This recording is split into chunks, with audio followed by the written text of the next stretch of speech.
दोस्तों नमस्कार। इस वीडियो में हम जानेंगे कि मैटर ऑफ स्टेट्स के बारे में जानेंगे कि मैटर क्या होता है। ठीक है, हमारी यूपीएससी पीसीएस के लिए बहुत ही इम्पोर्टेंट है ये क्लास। सबसे पहले देख लेते हैं व्हाट इज़ मैटर। ठीक है, मैटर के बारे में अगर देखें तो मैटर क्या है, तो इसकी डेफिनेशन ये है, anything that occupy mass is called matter. जो भी वस्तु जो कि मास ऑक्यूपाई करती है, जिसका कोई भार हो, वो क्या है, एक तरह का मैटर। और मैटर के बारे में जान ले तो ये दो चीज़ें हैं। मैटर क्या है, एक तरीके का जिसके पास occupy mass and cover a certain area, जो कि एक एरिया को कवर करे और जिसका मास हो, ठीक है, जिसका भार हो, वो क्या है, एक तरह का मैटर। ठीक है, फॉर एग्जांपल देख लें मैटर्स की, a box, a pen, a chalk etcetera, ये सभी क्या है, मैटर हैं। अगर हम खुद की बात करें, ह्यूमन, ये भी क्या है, मैटर। एनिमल्स, ये भी क्या है, मैटर। हमारे आसपास जो जिसका भी मास है और जो जगह घेर रही हैं वस्तुएं, वो क्या है, मैटर। ठीक है, ऐसे ही अगर देखें, जिस वस्तु का भार हो और जो जगह घेरे, ठीक है, वो क्या है, matter. Next, most of the things around us are matter. आगे बताया जा रहा है कि जो भी हमारे आसपास जो वस्तुएं हैं वो ज़्यादातर क्या है, मैटर ही तो हैं। जो हमारे आसपास की जो चीज़ें हैं वो क्या है, मैटर ही हैं। हमारे आसपास का अगर ट्रीज़ की बात कर लें, ठीक है, आसपास आपके पास जो भी आपके आसपास अराउंड में है वो ज़्यादातर क्या है, वो मैटर है। Things that are not matter, है ना। हमने ये तो जान लिया कि मैटर कौन सी वस्तुएं हैं। अभी ये देखते हैं कि वो कौन सी हमने ये जाना कि कौन सी वस्तुएं मैटर हैं। अभी देखते हैं कि वो कौन सी वस्तुएं हैं जो कि मैटर नहीं है। ठीक है, जैसे कि number one, light radiations are not matter. ठीक है, लाइट मान लीजिए सूरज की जो रोशनी आ रही है हमारी तरफ, उसका कोई भार नहीं होता ना, तो वो क्या है, एक तरीके से वो मैटर नहीं है। ऐसी हीट, गर्मी, ठीक है, गर्मी को हम महसूस तो कर पाते हैं, लेकिन अगर बात करें कि उसका कोई हमें वजन महसूस होता, तो वेट महसूस होता हो, तो ऐसा नहीं है। सो वो भी मैटर नहीं है। इसी तरह से साउंड, साउंड हमें सुनाई पड़ती है, लेकिन वो एक मैटर नहीं है। ठीक है, ये सभी चीज़ें, लाइट, हीट एंड साउंड, ये सभी चीज़ें क्या है, मैटर नहीं है।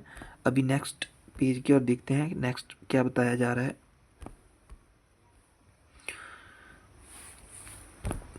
नेक्स्ट है, ऑन द फिजिकल बेसिस के ऊपर अगर हम देखें तो मैटर तीन तरह के हैं। एक है सॉलिड, मैटर की तीन टाइप्स हैं, सॉलिड, गैसेस और लिक्विड। ये तीन तरह के हमारे आसपास में मैटर हैं। फीचर्स की बात करें कि मैटर के कौन कौन से फीचर्स हैं, तो नंबर एक है डेंसिटी। ठीक है, डेंसिटी का मतलब होता है गाढ़ापन। डेंसिटी का मतलब होता है गाढ़ापन। इसका एक फॉर्मूला है, मास over volume per unit volume. मतलब एक यूनिट एरिया के ऊपर कितना ज़्यादा उसका भार है। एक तरीके से इसके अराउंड भी हम इस तरह से भी समझ सकते हैं उसको में कितना गाढ़ापन है। सो डेंसिटी, अगर तीनों स्टेट्स में देखें तो सबसे ज़्यादा जो डेंसिटी होती है वो सॉलिड की होती है, क्योंकि वो उसके जो मॉलिक्यूल्स होते हैं वो पर यूनिट वॉल्यूम में जो उसका मास है वो बहुत ज़्यादा होता है। Second liquid and third gases. सबसे ज़्यादा डेंसिटी किसकी है, सॉलिड की, उसके बाद लिक्विड की है और उसके बाद किसकी है, गैसेस की। एंड नेक्स्ट अगर देखें तो डिफ्यूजन। सेकंड क्या है, डिफ्यूजन। डिफ्यूजन का मतलब होता है फैलना। कौन सी चीज़ सबसे ज़्यादा फैलती है, अगर देखें तो जो परफ्यूम अगर हम लगाएं आस अगर देखें तो वो क्या है, गैसेस फॉर्म में होता है ना, स्मेल ही होती है उसकी, तो वो सबसे ज़्यादा फैलता है गैसेस। सबसे ज़्यादा डिफ्यूजन गैसेस होता है, गैसेस का होता है, फिर लिक्विड का होता है और लास्ट में सॉलिड्स का। फिर अगर देखें थर्ड में तो वो है काइनेटिक एनर्जी। काइनेटिक एनर्जी का फार्मूला है हाफ एम वी स्क्वायर।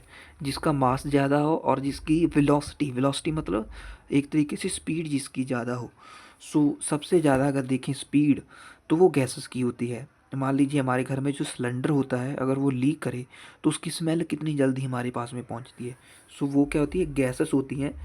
ठीक है, सो गैसेस बहुत ज़्यादा उसकी स्पीड होती है। ठीक है, स्पीड जिसकी ज़्यादा होगी उसकी उसी की काइनेटिक एनर्जी ज़्यादा होगी ना। सो गैसेस की काइनेटिक एनर्जी लिक्विड से ज़्यादा होती है और लिक्विड की सॉलिड से ज़्यादा। सो सबसे ज़्यादा काइनेटिक एनर्जी होती है गैसेस की। एंड फिर देखते हैं एक्सपेंशन, एक्सपेंड, ठीक है, एक्सपेंड करना। एक्सपेंड करना मतलब सबसे ज़्यादा कौन सी चीज़ एक्सपेंड करती है? एक्सपेंशन सबसे ज़्यादा होती है गैसेस की, फिर लिक्विड की, एंड लास्ट में सॉलिड की।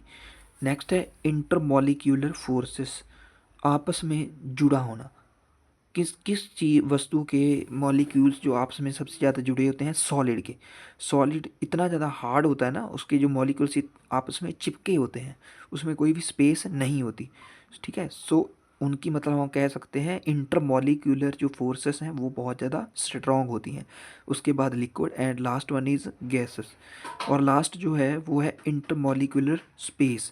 स्पेस मतलब कि उनमें जो फोर्सेस कम होंगी, ठीक है, फोर्सेस कम होगी मतलब उनके बीच में जो मॉलिक्यूल्स हैं किसी भी जो वस्तु में, वो क्या है, मॉलिक्यूल्स दूर दूर होंगे, उनमें स्पेस होगी। सो सबसे ज़्यादा स्पेस होती है गैसेस में, ठीक है, इंटरमॉलिक्यूलर स्पेस, एंड सेकंड होती है लिक्विड में, एंड लास्ट होती है सॉलिड में, ठीक है। ये इनके फीचर्स थे सॉलिड, लिक्विड और गैसेस के, ठीक है। सबसे पहले डेंसिटी के बारे में पढ़ा, फिर डिफ्यूज़न, फिर काइनेटिक एनर्जी, फिर एक्सपेंशन के बारे में, intermolecular forces and intermolecular space. So ये इंपॉर्टेंट क्लास थी for the PCS and UPSC।